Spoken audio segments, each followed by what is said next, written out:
Ainsi est-il au tout début des années 90 que Liam Neeson et Natasha Richardson tombent sous le charme l'un de l'autre.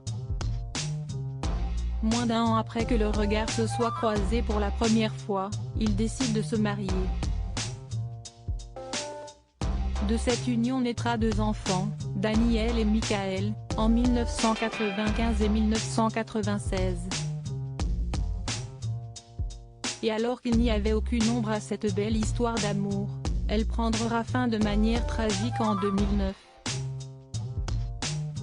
Alors que toute la petite famille profite de quelques jours de vacances à la montagne, un cours de ski va venir bouleverser la vie de Liam Neeson à tout jamais.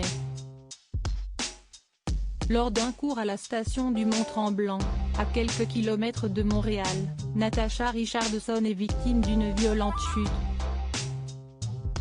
2 jours plus tard, à l'hôpital, elle perdra la vie des suites d'un traumatisme crânien.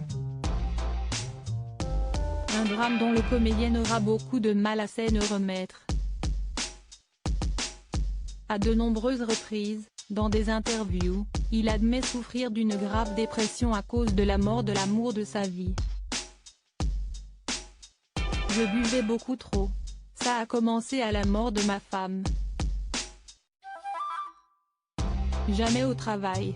Je n'aurais jamais fait ça. Par contre, la nuit, avait-il déclaré il y a quelques années dans les colonnes de GQ.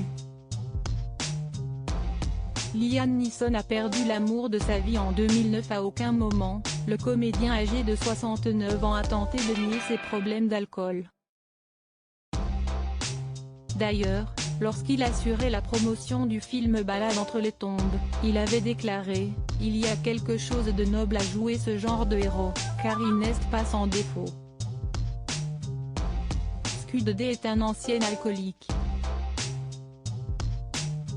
Je connais bien ce sujet, mais je vous passerai ces détails sombres. Aujourd'hui, il est parvenu à reprendre le cours de sa vie pour le bonheur de ses fils. Loading Widget.